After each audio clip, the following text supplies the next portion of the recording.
Hello and welcome everyone to Prayas JEE. मैं हूं आपका मैथमेटिक्स मेंटर मानवेंद्र। आज हमें फंक्शंस का लेक्चर 3 करना है। तो लेक्चर 2 के एंड तक हम लोगों ने डोमेन निकालना सीख लिया था और डोमेन पे बेस्ड काफ़ी क्वेश्चंस हमने किए थे। आज हमें फर्दर उस कॉन्सेप्ट को स्ट्रेंथन करना है और कुछ रेंज के क्वेश्चंस करने हैं। तो नेक्स्ट क्वेश्चन है हमारे पास, इस फंक्शन की हमें डोमेन निकालनी है। तो यहाँ पे रूट और लॉग दो चीज़ें हमारे पास इन्वॉल्व हैं।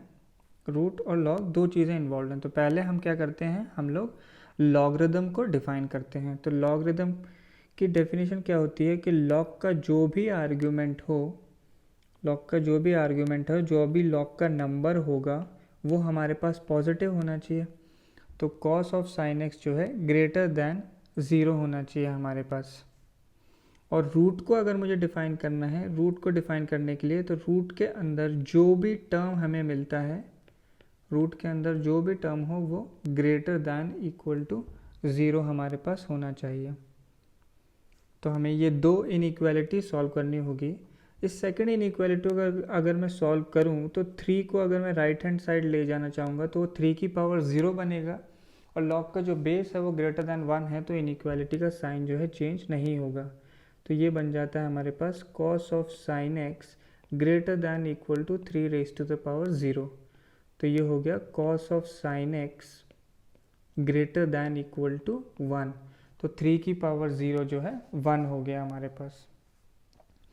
फिर एक चीज़ देखें हम लोग कि इस फंक्शन में कॉस इन्वॉल्व है। कॉस की खुद की रेंज कितनी होती है? कॉस जो है हमारे पास लेस देन इक्वल टू 1 होता है और ग्रेटर देन इक्वल टू -1 होता है।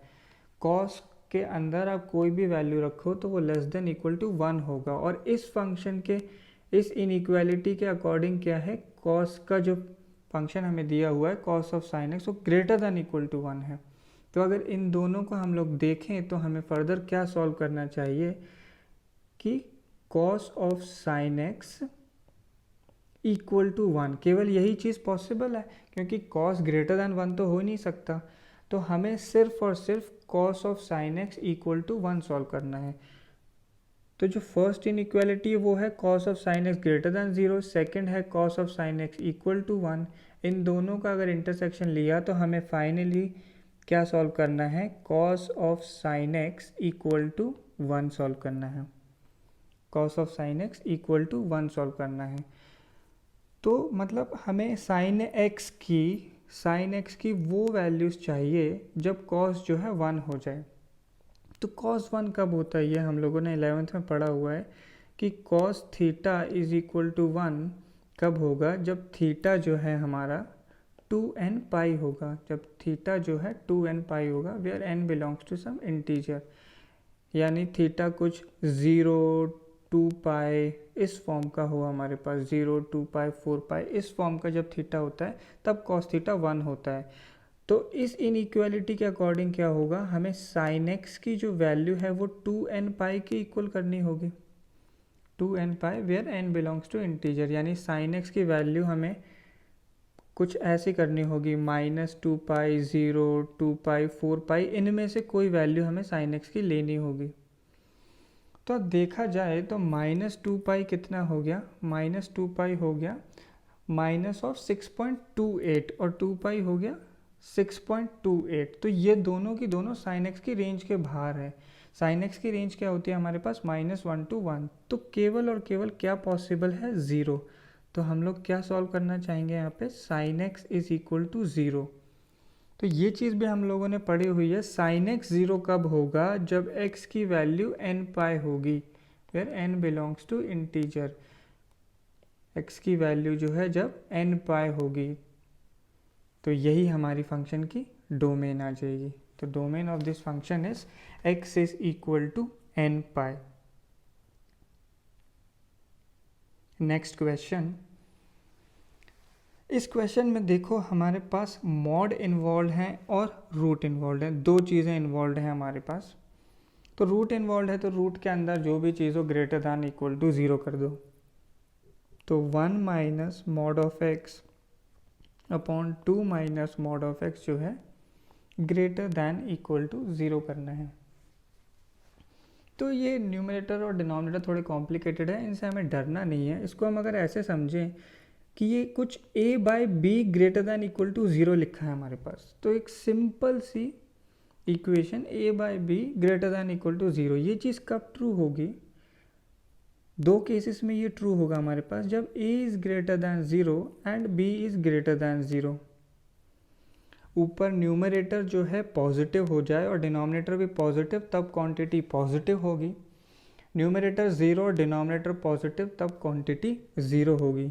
या फिर हम इसे ऐसे भी लिख सकते हैं, जब a जो है लेस देन इक्वल टू 0 हो और b भी लेस देन 0 हो जाए, यानी ऊपर नीचे दोनों तरफ नेगेटिव आएगा, तो नेगेटिव से नेगेटिव कैंसिल आउट होकर पॉजिटिव कर देगा। तो इन दो केसेस में जो है a बाई बी जो है ग्रेटर दैन इक्वल टू 0 होगा।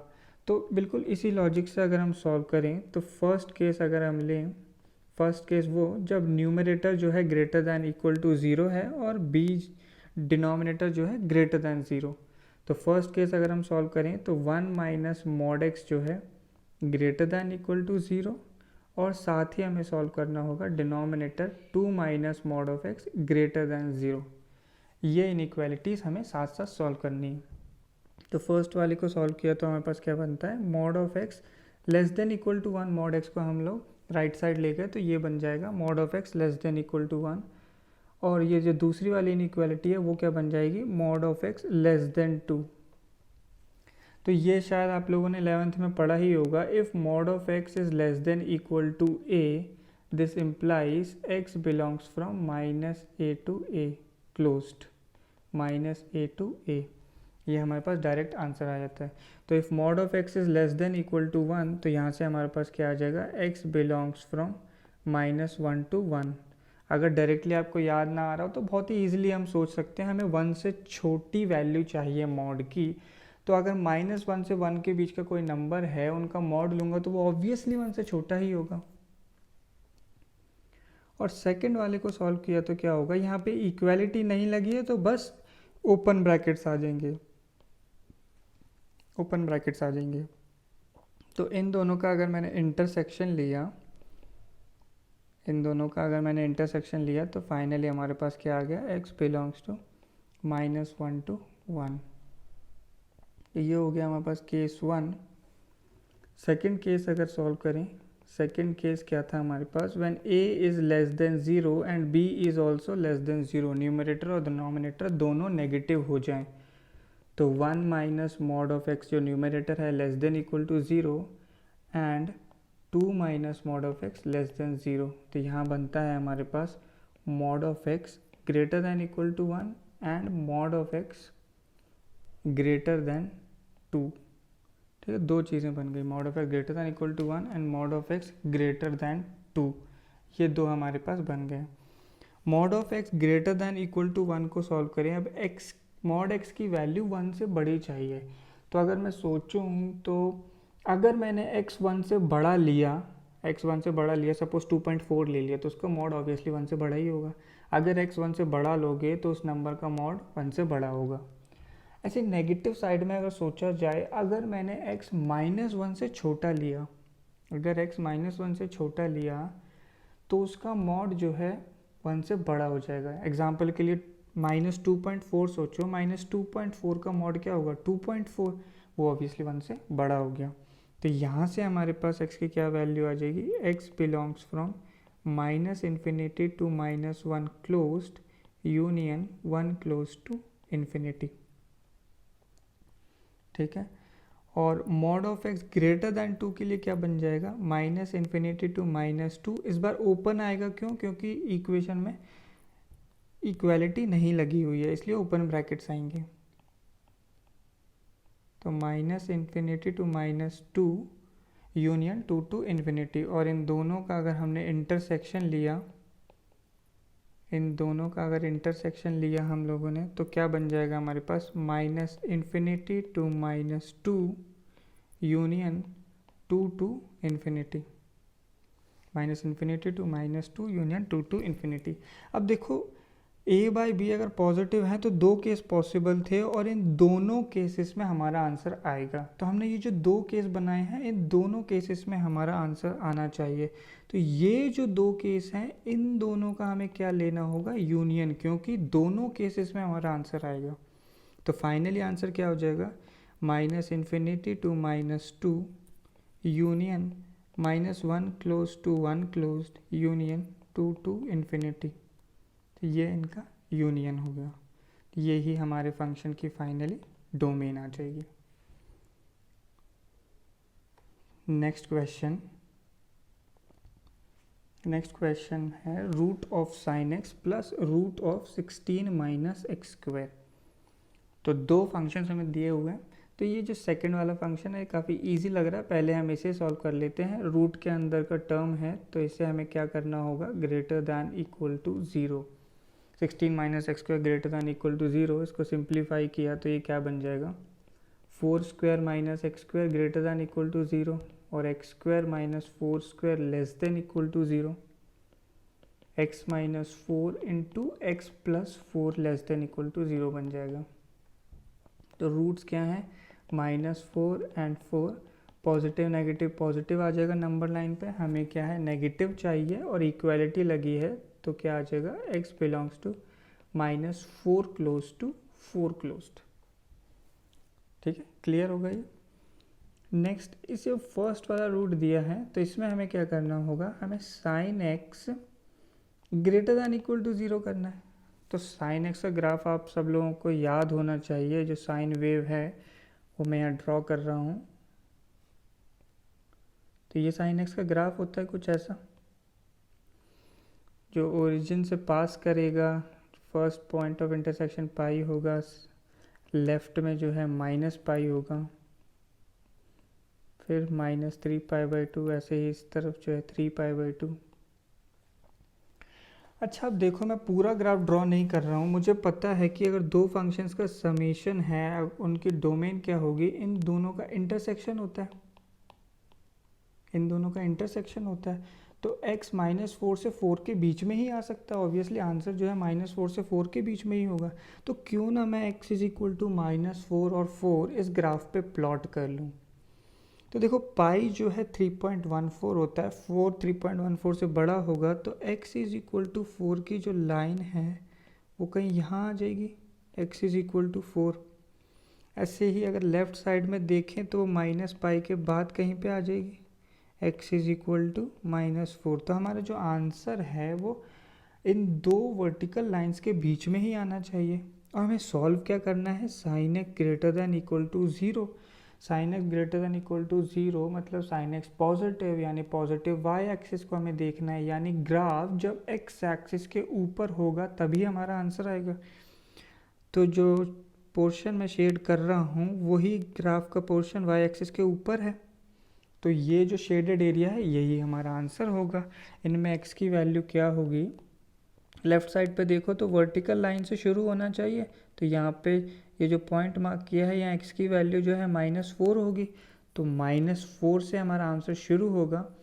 और जो शेडेड पोर्शन है वो कहाँ तक जा रहा है, -पाई तक, तो -पाई तक जाएगा और -पाई पे क्लोज आएगा। क्यों, क्योंकि sine x greater than equal to 0 solve करना है। तो -4 to -पाई यूनियन जो सेकेंड शेडेड ब्रांच है वो कहाँ से कहाँ तक है, 0 से लेके पाई तक। तो ये जो है हमारे फंक्शन की डोमेन आ गई, -4 to -पाई यूनियन 0 to पाई। तो होपफुली क्लियर हो गया होगा सबको कैसे हम लोगों ने ये सॉल्व किया है, काफ़ी अच्छा क्वेश्चन था। तो ट्रिग्नोमेट्रिक ग्राफ्स आपको बड़े अच्छे से आने चाहिए, एटलीस्ट साइन कॉस और टेन के ग्राफ जो हैं आपके टिप्स पे होने चाहिए, बहुत ही फ्रीक्वेंटली यूज होते हैं। साइन कर्व और कॉस कर्व जो है हम लोग बहुत ही रेगुलरली यूज़ करेंगे कैलकुलस में, तो आपकी ट्रिग्नोमेट्री बिल्कुल रिवाइज्ड होनी चाहिए। नेक्स्ट क्वेश्चन, तो y = ln of fractional part of x plus root of x minus 2 fractional part of x। तो फ्रैक्शनल पार्ट भी इन्वॉल्व है और ln भी इन्वॉल्व है। ln क्या होता है, जब लॉग का बेस हम e ले लें, जब लॉग का बेस हम e ले लें तो उसे हम लोग डायरेक्टली ln लिख देते हैं। नेचुरल लॉगरिदम बोलते हैं हम लोग इसे। तो लॉग का बेस जब e होता है तो उसे हम ln बोलते हैं, and we know that e is something very close to 2.7, तो जो है ग्रेटर देन 1 क्वांटिटी है। यहाँ पे लॉग का जो बेस है वो ग्रेटर देन 1 है हमारे पास। तो इसे हम सॉल्व करते हैं। लॉग का जो भी नंबर है, लॉग का नंबर क्या है यहाँ पे, फ्रैक्शनल पार्ट ऑफ x, तो लॉग का जो नंबर होता है वो क्या होना चाहिए हमारे पास, ग्रेटर देन 0। तो फ्रैक्शनल पार्ट ऑफ x जो है ग्रेटर देन 0 होना चाहिए, ठीक है। और in general fractional part of x की जो रेंज होती है वो क्या होती है, 0 क्लोज टू 1। ये हम लोगों ने देखा हुआ है जब फ्रैक्शनल पार्ट का हमने ग्राफ ड्रॉ किया था। तो ये इसकी इन जनरल रेंज है, और हमें क्या चाहिए कि वो ग्रेटर देन 0 हो। ग्रेटर देन 0 हो तो वो हमेशा ही ग्रेटर देन 0 होता है, और कभी कभी वो इक्वल टू 0 भी हो जाता है। तो fractional part of x equal to 0 कब होता है, किसी भी इंटीजर पे। जब भी x इंटीजर लोगे तो फ्रैक्शनल पार्ट ऑफ x जो है 0 हो जाता है। बाकी हर केस में फ्रैक्शनल पार्ट ग्रेटर देन 0 है। तो हमें तो फ्रैक्शनल पार्ट ग्रेटर देन 0 के लिए सॉल्व करना है। तो हमारा आंसर यहाँ से क्या आ जाएगा, x belongs to all real except integers. आप इंटीजर्स को छोड़ के कोई भी रियल नंबर सोच लो, उसका जो फ्रैक्शनल पार्ट है पॉजिटिव ही होगा। तो हमारा आंसर जो है x belongs to all real except integer आ गया। नेक्स्ट हमें ये स्क्वायर रूट सॉल्व करना है। तो स्क्वायर रूट के अंदर जो भी क्वांटिटी लिखी होती है उसे हमें क्या करना होता है, greater than equal to 0, greater than equal to 0। अब देखो ये जो x लिखा है, इस x को अगर आप रिकॉल कर पाएँ तो मैं लिख सकता हूँ greatest integer of x plus fractional part of x।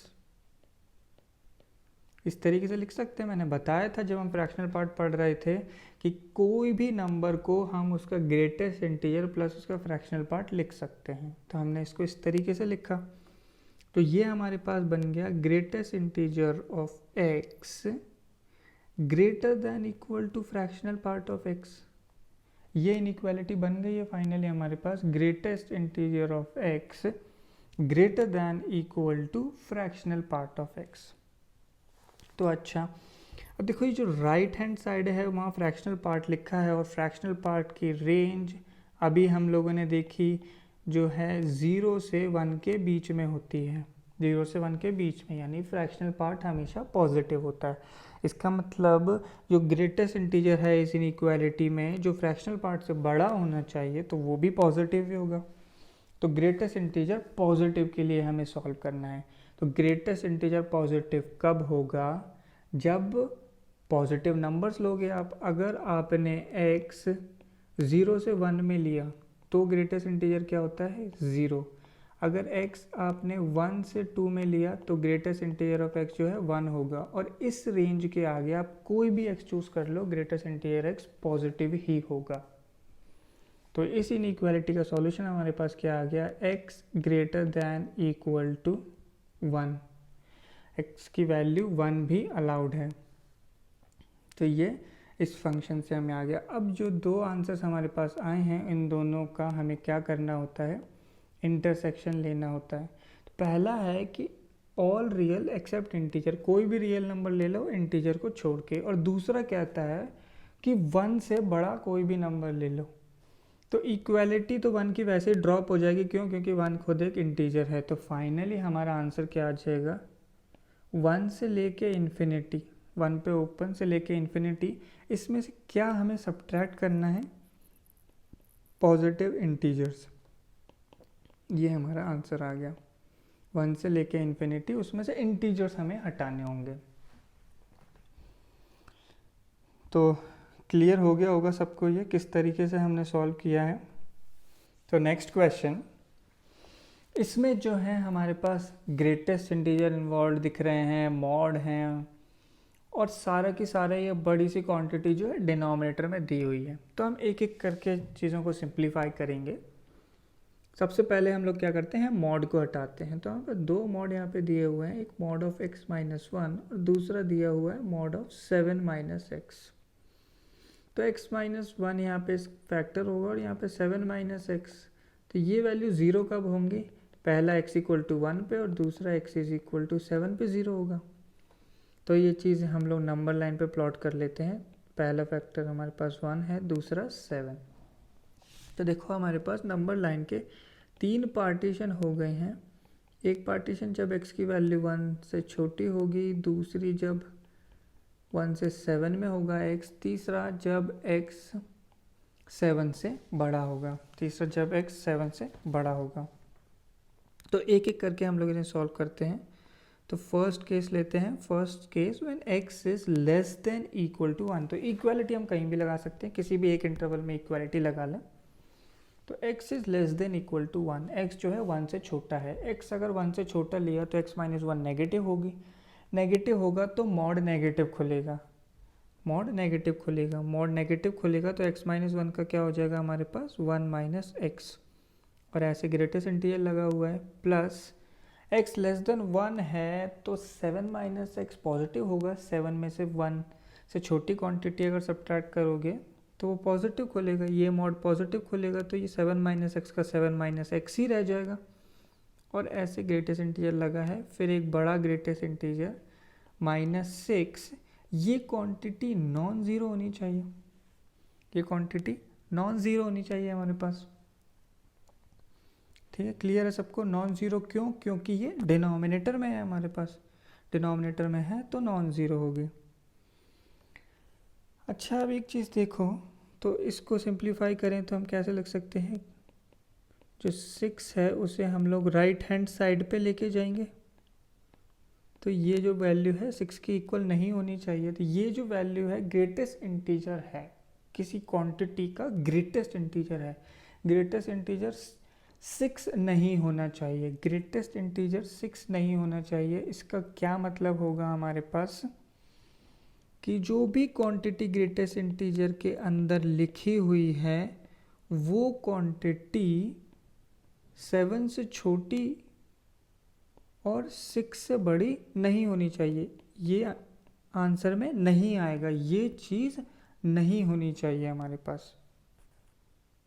ठीक है, ये जो वैल्यूज़ हैं वो नहीं होनी चाहिए। फिर हमने ग्रेटेस्ट इंटीजर में प्रॉपर्टी पढ़ी थी कि ग्रेटेस्ट इंटीजर के अगर अंदर अगर कोई भी इंटीजर लिखा हो तो उसे डायरेक्टली साइन के साथ बाहर ले लो। तो जो फर्स्ट टर्म है इसे हम लोग किस तरीके से लिख सकते हैं, ये डायरेक्टली हमारे पास हो जाएगा 1 plus greatest integer of -x, plus दूसरा टर्म क्या हो जाएगा हमारे पास 7 plus greatest integer of -x। ये वैल्यू 7 और 6 के बीच में नहीं होनी चाहिए, इस तरीके से सोचना है। ठीक है, तो ये फाइनली क्या बन गया 2 times greatest integer of -x, बाकी सम क्या हो गया 8, 7 माइनस 8 हमारे पास हो जाएगा -1, और इस तरफ हमारे पास क्या हो जाएगा -2, ऐसे लिख सकते हैं। तो फिर 2 को अगर हमने हटाया तो क्या बनता है greatest integer of -x less than -12 and is greater than equal to -1, and is greater than equal to -1, ये बनता है हमारे पास। अब देखो ग्रेटेस्ट इंटीजर के अंदर चाहे कुछ भी लिखा हो, कोई भी वैल्यू हो, आंसर तो एक इंटीजर आएगा, आंसर एक इंटीजर आएगा। तो जो रेंज दी हुई है -1 से -12, -1 से -12 में आप देखो तो केवल एक ही इंटीजर आ रहा है, उस इंटीजर की वैल्यू क्या है -1, उस इंटीजर की वैल्यू क्या है -1। तो हमारे पास क्या बन गया greatest integer of -x is equal to -1, इस तरीके से बन जाएगा। अच्छा, कोई भी ग्रेटेस्ट इंटीजर -1 कब होगा, जब वो जो क्वांटिटी है वो -1 से 0 के बीच में होगी। तो -x इस रेंज में आ गया, -x अगर इस रेंज में है तो आप देखो x कहाँ से कहाँ आएगा, x जो है 0 से 1 में आ जाएगा, x जो है 0 से 1 में आ जाएगा। तो ये हमारा आंसर आया। अच्छा, ये वैल्यूज़ x की नहीं होनी चाहिए, x की ये वैल्यूज़ नहीं होनी चाहिए, 0 से 1 के बीच में नहीं होना चाहिए। और हमने केस क्या लिया है कि x जो है 1 से छोटा है। अगर इन दोनों का अगर मैं सोचूं, x 1 से छोटा होना चाहिए और 0 से 1 में नहीं होना चाहिए, तो फाइनली हमारे पास केस 1 का जो आंसर है वो क्या आ गया, x belongs from -∞ to 0 closed, 0 पे क्लोज्ड आएगा। ठीक है, तो ये केस 1 का हमारा आंसर हो गया। नेक्स्ट केस 2 पे आते हैं। केस 2 क्या है हमारे पास, जब x जो है 1 से 7 के बीच में हो। यहाँ पे 7 पे हम इक्वालिटी ले लेते हैं, इक्वालिटी किसी एक जगह में लेनी होती है, तो बीच वाले इंटरवल में हम लोग आ गए हैं। अच्छा, x जो है 1 से बड़ा है, x 1 से बड़ा है, तो x माइनस 1 क्या होगा, 1 से बड़ा होगा। 1 से बड़ा होगा तो जो मॉड है वो पॉजिटिव खुलेगा, मॉड पॉजिटिव खुला तो क्या आ जाएगा, x माइनस 1 बन जाएगा। x 1 से 7 के बीच में है तो 7 माइनस एक्स एक पॉजिटिव क्वांटिटी होगी, तो जो उसका मॉड है वो भी पॉजिटिव खुलेगा, तो वो 7 माइनस एक्स ही रहेगा। और एक ऐसे बड़ा ग्रेटेस्ट इंटीजर लगा है, and this value should not be equal to 6। क्यों, क्योंकि डिनोमिनेटर 0 नहीं होना चाहिए, ये वैल्यू 6 के इक्वल नहीं होनी चाहिए। फिर से हम लोग रिकॉल कर सकते हैं कि ग्रेटेस्ट इंटीजर के अंदर कोई भी इंटीजर अगर दिया हुआ हो तो उसे हम बाहर कर सकते हैं, उसे हम बाहर कर सकते हैं। तो उससे पहले हम लोग क्या करते हैं, जो बाहर वाला ग्रेटेस्ट इंटीजर है उसे अगर हम लोग हटाएंगे तो हमारे पास क्या बन जाएगा, ये जो अंदर का टर्म रह जाएगा, और ये जो वैल्यूज़ हैं 7 से 6 के बीच में नहीं होनी चाहिए, 7 से 6 के बीच में नहीं होनी चाहिए। क्यों, अगर ये 7 से 6 के बीच में हुआ तो इनका ग्रेटेस्ट इंटीजर क्या 6 हो जाएगा। इस तरीके से सोचना है। फिर जो भी इंटीजर ग्रेटेस्ट इंटीजर्स के अंदर लिखे हुए हैं उन्हें हम लोग बाहर कर लेते हैं, तो ये बन जाएगा हमारे पास greatest integer of x minus 1 plus 7 plus greatest integer of minus x. ये जो है 7 से 6 के बीच में नहीं होना चाहिए, इस तरीके से सोचना है हमें। तो ये फाइनली क्या बन गया, greatest integer of x plus greatest integer of minus x. यहाँ बीच में क्या बन गया हमारे पास 6, दोनों साइड तीनों साइड से हम लोगों ने अगर 6 सब्ट्रैक्ट किया तो हमारे पास क्या क्या रह जाएगा, इधर 1 और दूसरी तरफ हो जाएगा 0, एक तरफ 0 और एक तरफ 1। तो हमारे पास क्या लिखा हुआ है, greatest integer of x plus greatest integer of minus x. इस तरीके से लिखा है, greatest integer of x plus greatest integer of minus x. अच्छा, ये दोनों की दोनों इंटीजर होंगे, दोनों की दोनों इंटीजर हैं, दो इंटीजर्स का सम इंटीजर होगा। और 0 क्लोज्ड से 1 ओपन में, 0 क्लोज से 1 ओपन में एक ही इंटीजर आता है 0, यानी greatest integer of x plus greatest integer of x minus x 0 नहीं होना चाहिए, 0 नहीं होना चाहिए। तो अगर ग्रेटेस्ट इंटीजर्स की प्रॉपर्टीज़ को रिविजिट करोगे, ये चीज़ अगर 0 नहीं होनी चाहिए, यानी x जो है इंटीजर नहीं होना चाहिए, x अगर इंटीजर नहीं होना चाहिए। सेकंड केस हमारा था x 1 से 7 के बीच में है और x जो है इंटीजर नहीं होना चाहिए, तो हमारा आंसर क्या आ जाएगा, 1 to 7 पूरा ले लिया हमने, बट इसमें से इंटीजर्स हटाने होंगे। तो इसमें इंटीजर्स कौन कौन से आएंगे, 2 3 4 5 6, ये सारे इंटीजर्स आ जाएंगे। अच्छा, 7 भी हमें कहीं ना कहीं लगाना होगा, तो 7 पे हम लोग यहाँ क्लोज लगा लेते हैं और इधर से 7 हटा दें, किसी भी तरीके से आप लोग लिख सकते हैं। ठीक है, तो 7 हमने हटा लिया, ये आ गया हमारे पास हमारे सेकंड केस का आंसर। थर्ड केस के पास हम लोग मूव करते हैं। थर्ड केस क्या होगा हमारे पास, जब x जो है हमारा ग्रेटर देन 7 होगा, जब x जो है ग्रेटर देन 7 होगा, x ग्रेटर देन 7, तो x माइनस 1 में 7 से बड़ी वैल्यू रखोगे तो x माइनस 1 वाला मॉड जो है पॉजिटिव खुलेगा, तो वो डायरेक्टली x माइनस 1 होगा।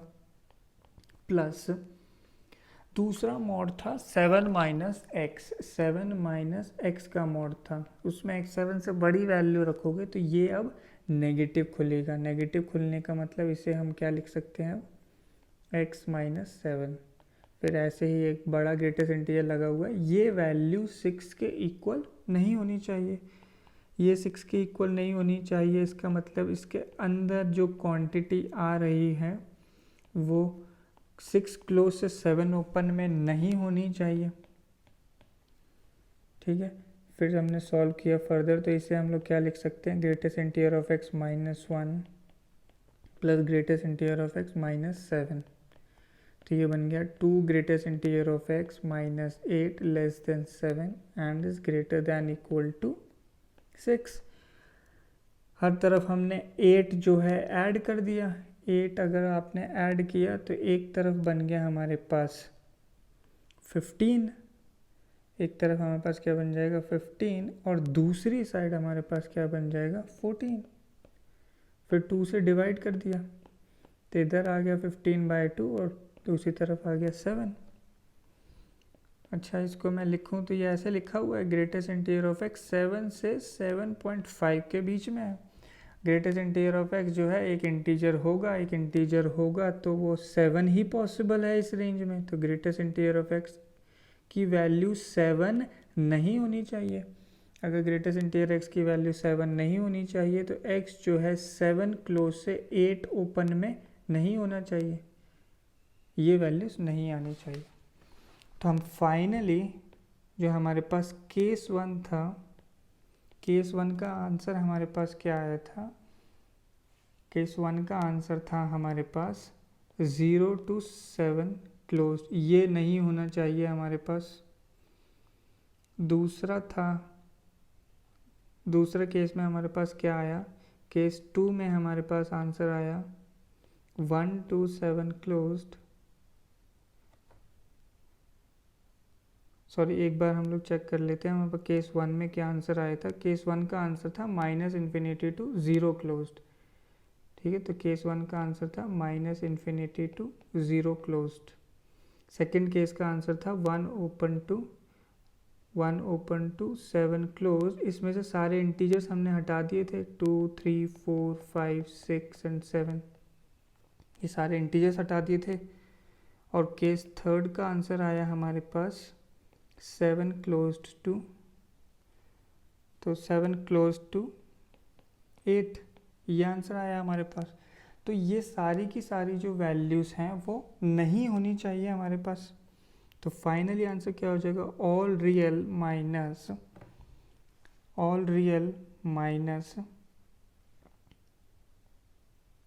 देखो ये -∞ टू जो 0 वाली वैल्यूज़ हैं वो कब आई थी सॉल्व होके, जो होनी चाहिए।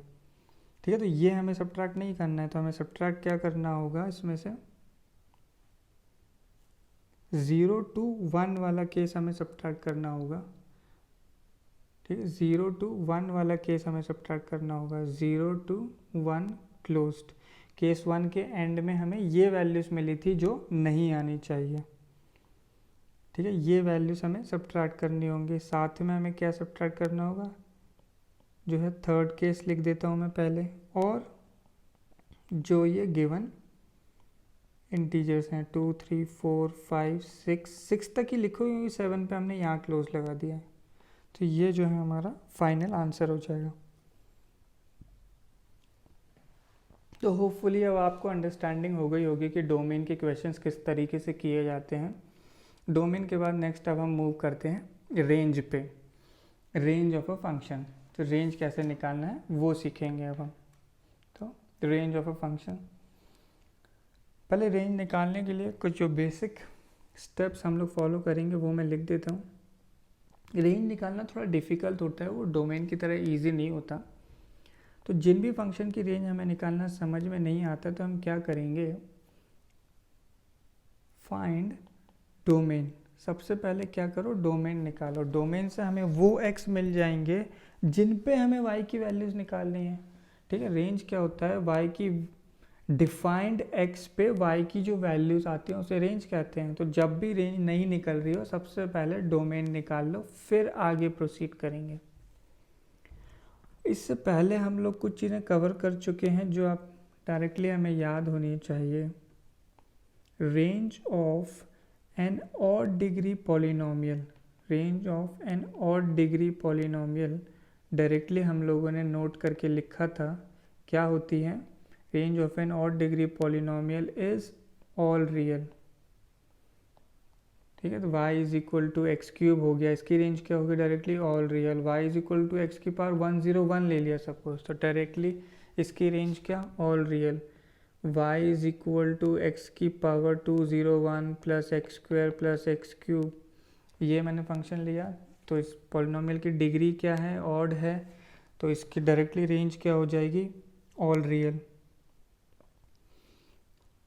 अच्छा, नेक्स्ट हमें याद रखना है range of y is equal to a cos theta plus b sin theta. ये फंक्शन हम लोगों ने 11th में पढ़ा हुआ है, तो इसकी रेंज डायरेक्टली क्या होती है, closed bracket minus root of a square plus b square comma root of a square plus b square तक। तो कोफिशिएंट ऑफ कॉस और कोफिशिएंट ऑफ साइन दोनों का स्क्वायर करो, रूट लो, और पॉजिटिव से नेगेटिव तक रेंज होती है। ऐसे ही क्वाड्रेटिक इक्वेशंस में आप लोगों ने पढ़ा हुआ होगा कि y is equal to a x square plus b x plus c, अगर कोई क्वाड्रेटिक हमें दी हुई है, इसकी रेंज कैसे निकालते हैं, if leading coefficient is positive, leading coefficient positive, तो एक अपवर्ड पैराबोला आता है ग्राफ, अपवर्ड पैराबोला के केस में रेंज जो है क्या होती है -d/4a से इन्फिनिटी, -d/4a पे क्लोज। d क्या है डिस्क्रिमिनेंट, a क्या है लीडिंग कोफिशिएंट। अगर a नेगेटिव होगा तो डाउनवर्ड पैराबोला आएगा, रेंज क्या होगी -infinity to -d/4a close. d is discriminant and a is leading coefficient. तो ये बेसिक फॉर्मूले मैंने लिख दिए हैं, बेसिक मेथड जैसे हम रेंज निकाल सकते हैं। बाकी क्वेश्चन टू क्वेश्चन वैरी करता है कैसे रेंज देखनी होती है, तो कुछ एग्जांपल्स करेंगे तो आपको और आइडिया लग जाएगा। तो फर्स्ट एग्जांपल है find the range of the following functions. तो यहाँ पे फंक्शंस दिए हुए हैं, इनकी हमें रेंज निकालनी है। अच्छा, a sin x plus b, तो देखो ट्रिग्नोमेट्रिक फंक्शंस की रेंज डायरेक्टली याद होनी चाहिए हम लोगों को। sin x की जो रेंज है वो क्या होती है -1 to 1, ऐसे ही cos x की रेंज -1 to 1 होती है, और tan x की जो रेंज है वो क्या होती है -इन्फिनिटी टू इन्फिनिटी। ये डायरेक्टली हमें याद रखने हैं। ठीक है, तो अब हमें रेंज निकालनी है a sin x plus b की। तो मेथड को आप लोग को सीखना है कि मेथड मैं कैसे लगा रहा हूँ। तो देखो sin x की जो रेंज है वो -1 से 1 में है, और हमें निकालनी है a sin x plus b की रेंज।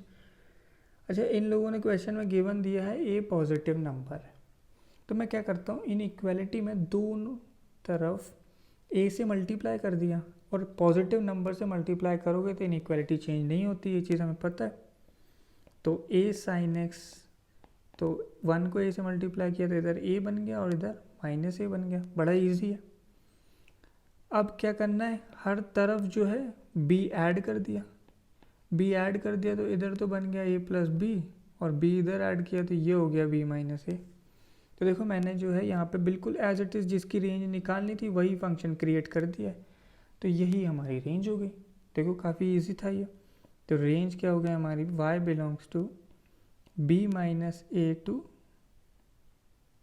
a प्लस बी, दोनों क्लोज इक्वलिटी लगी हुई है, ये हो गई हमारी रेंज ऑफ दिस फंक्शन। काफ़ी इजी है ये, अगर क्लियर हो गया हो तो बिल्कुल इसी के जैसा क्वेश्चन हमारे पास है next, y is equal to 1/8 minus 3 sin x। फिर से पिछले क्वेश्चन की तरह ही प्रोसीड करते हैं। sin x की जो रेंज है वो है -1 to 1, -3 से मल्टीप्लाई किया, इस बार एक नेगेटिव नंबर से मल्टीप्लाई किया, तो नेगेटिव नंबर से मल्टीप्लाई करोगे तो इनइक्वालिटी का साइन चेंज होगा। तो 3 को अगर 1 को -3 से मल्टीप्लाई किया तो यहाँ -3, और -1 को -3 से किया तो 3।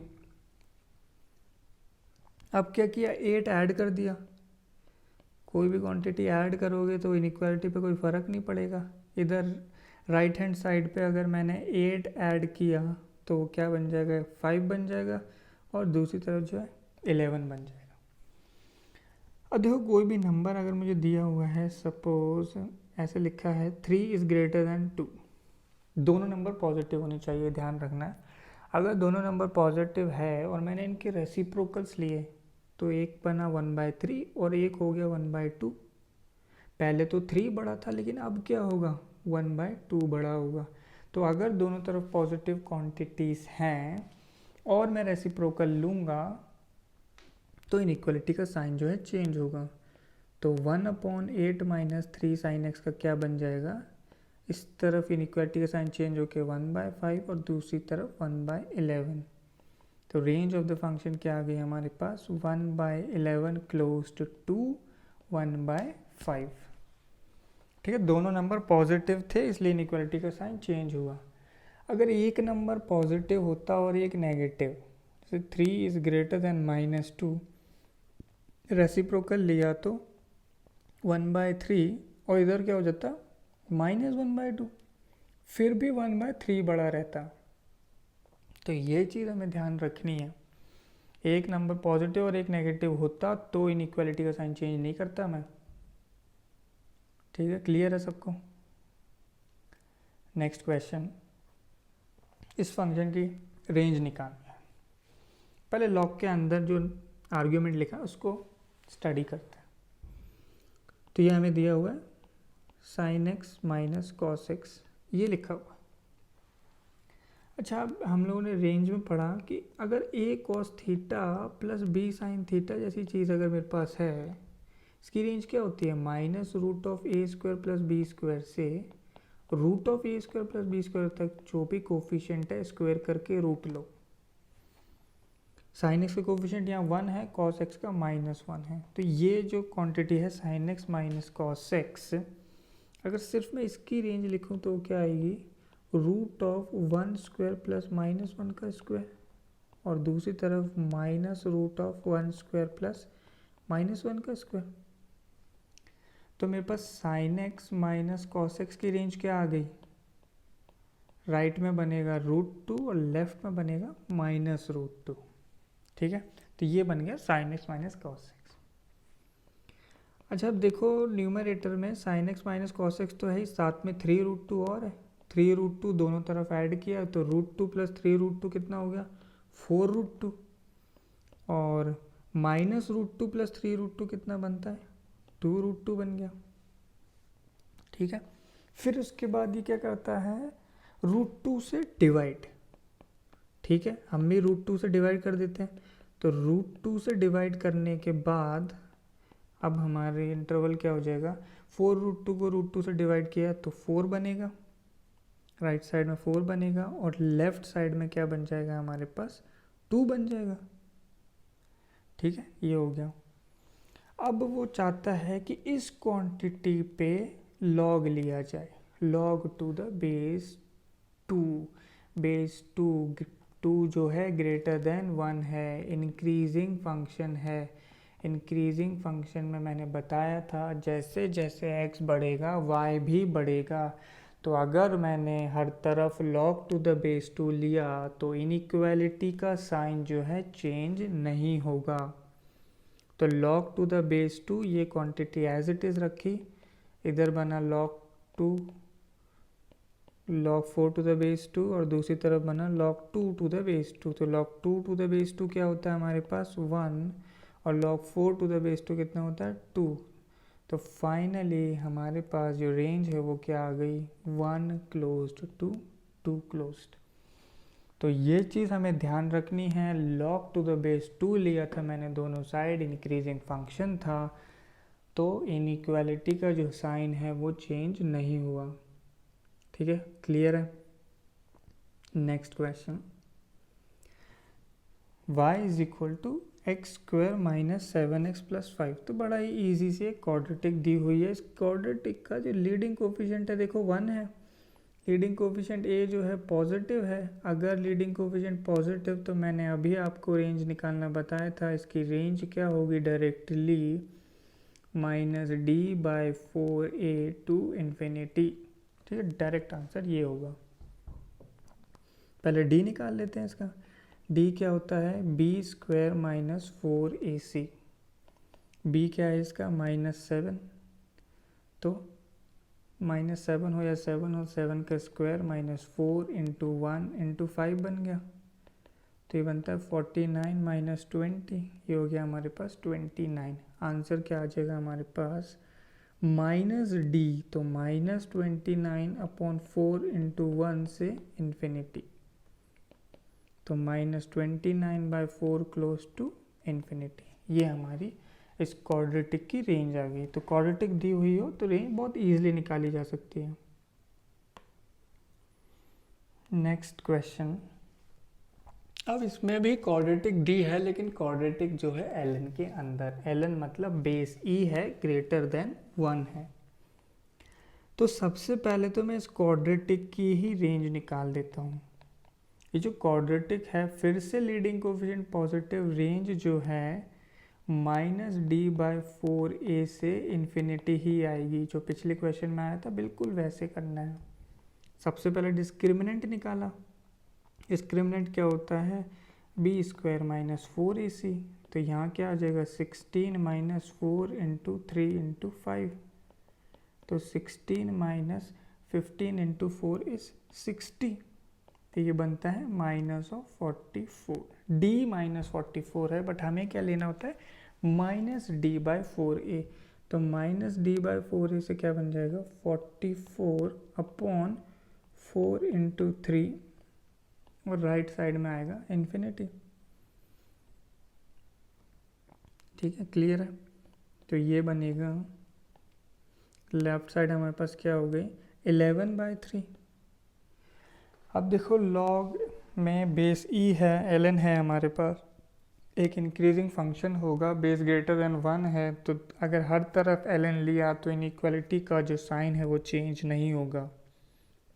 तो ये बना ln 11/3, और ln इन्फिनिटी क्या होगा, देखो log to the base 1, log to the base greater than 1 का जो ग्राफ होता है वैसा ही ln x का ग्राफ होगा हमारे पास।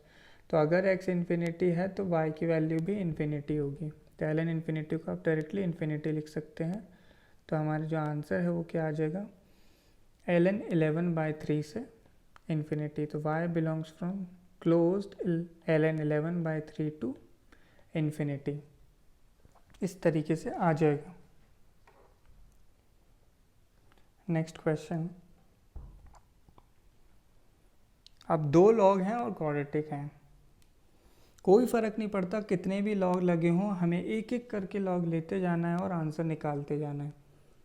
सबसे पहले क्वाड्रेटिक की रेंज निकालो, x² - 4x + x, तो इसका d निकालेंगे तो क्या आएगा हमारे पास b² 16 हो जाएगा, -4 इंटू 1 इंटू 4, तो d जो है 0 आ गया इस केस में, d 0, तो -d/4a भी 0 हो जाएगा, d 0 है तो ठीक है। तो इसी क्वाड्रेटिक जो है 0 से इन्फिनिटी में आ गई, 0 क्लोज टू इन्फिनिटी में।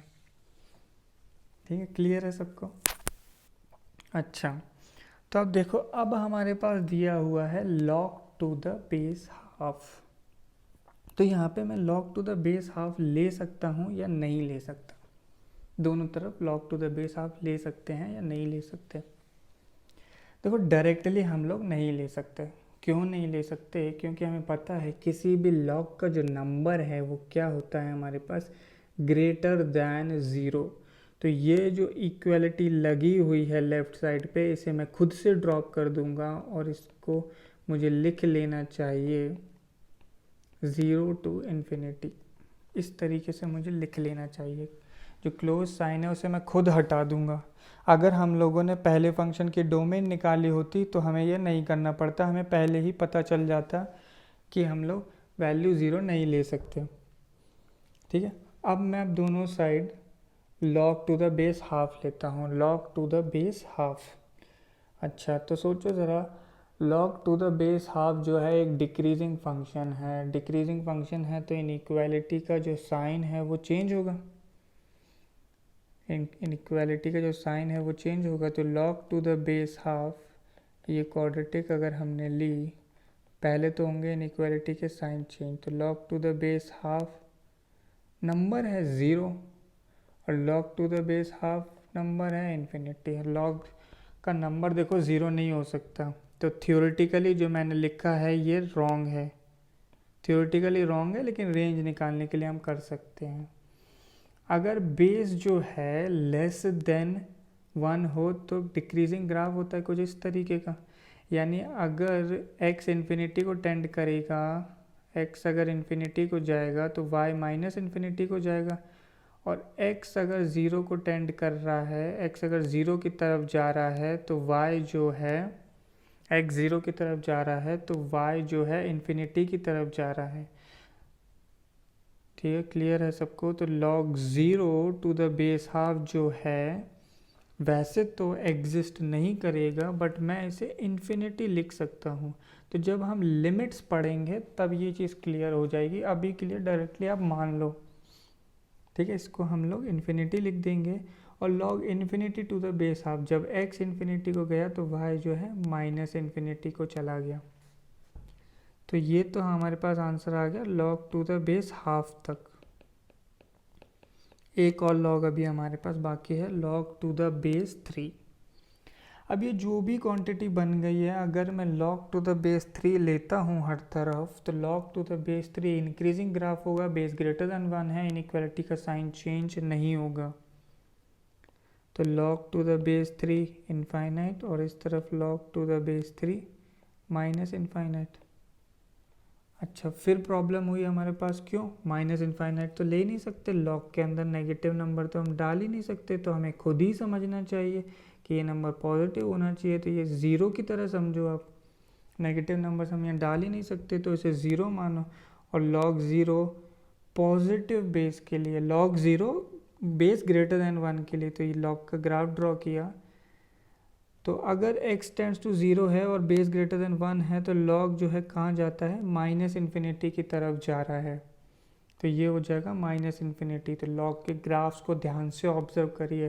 तो log 0 टू द बेस 3, तो जैसे जैसे x जो है 0 की तरफ जा रहा है, y जो है माइनस इन्फिनिटी की तरफ जा रहा है, तो इधर लेफ्ट हैंड साइड में माइनस इन्फिनिटी आ जाएगा।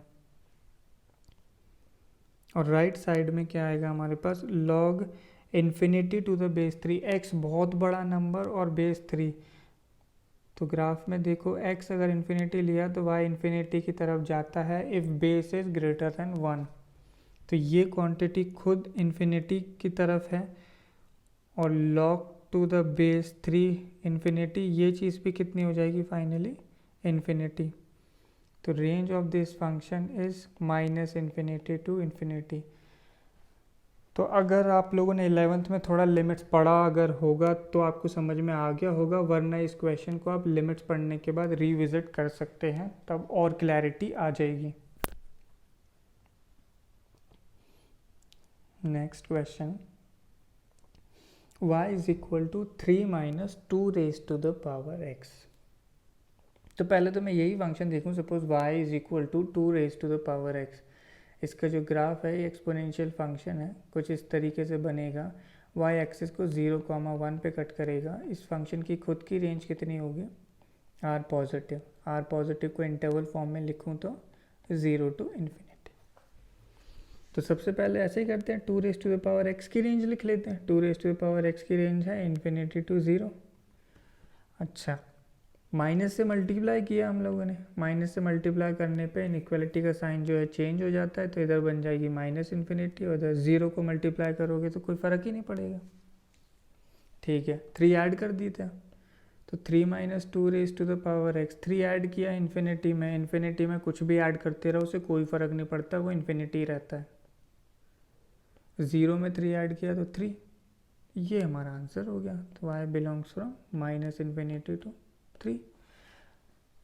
ऐसे क्वेश्चंस की जो रेंज है हम ग्राफिकली बड़ी इजीली निकाल सकते हैं। अगर ग्राफ्स आते होते तो इसे बहुत इजीली कर सकते हैं। तो ग्राफ जो है हम लोग आगे पढ़ेंगे इसी चैप्टर के एंड में, ट्रांसफॉर्मेशन ऑफ ग्राफ्स, तब इसको हम लोग और दूसरे तरीके से भी देख पाएंगे। Next, 2 raise to the power x plus 1/2 raise to the power x। तो इसके पहले एक नोट ध्यान रखें,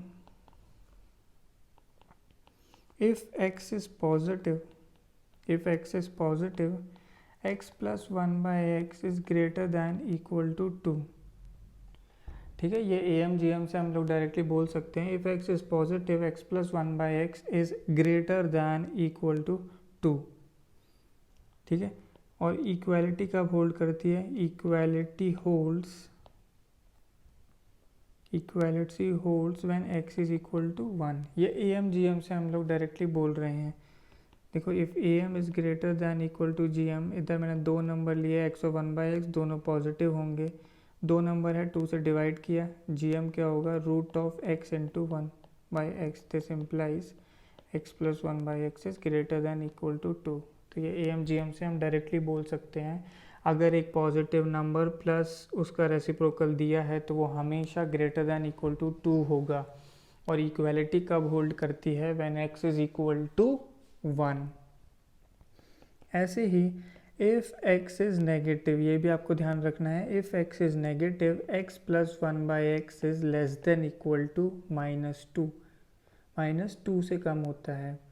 and equality holds when x is equal to -1।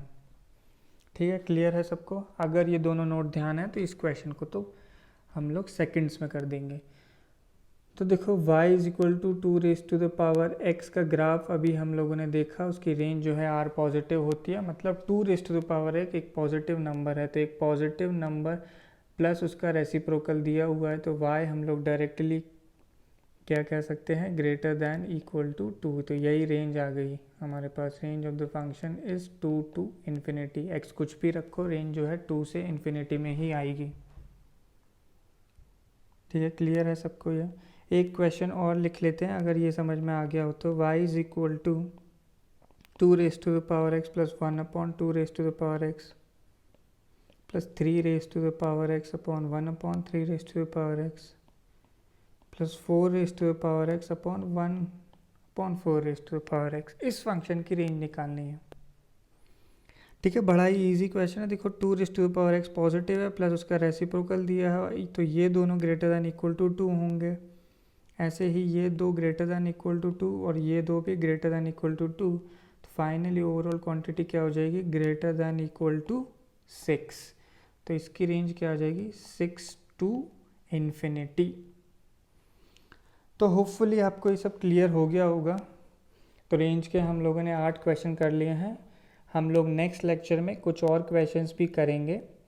तो अगर आपको ये क्वेश्चंस करना आ गया हो, सब कुछ अगर आप सीख गए हो, तो प्लीज़ इस वीडियो को लाइक करना ना भूलें and share it with your friends and classmate. और रेगुलर अपडेट्स के लिए please subscribe to this channel. अगर किसी भी क्वेश्चन में अगर आपको कोई डाउट हो इस लेक्चर में या फिर कोई और भी क्वेश्चन में, तो आप लोग कमेंट सेक्शन में पूछ सकते हैं। Thank you.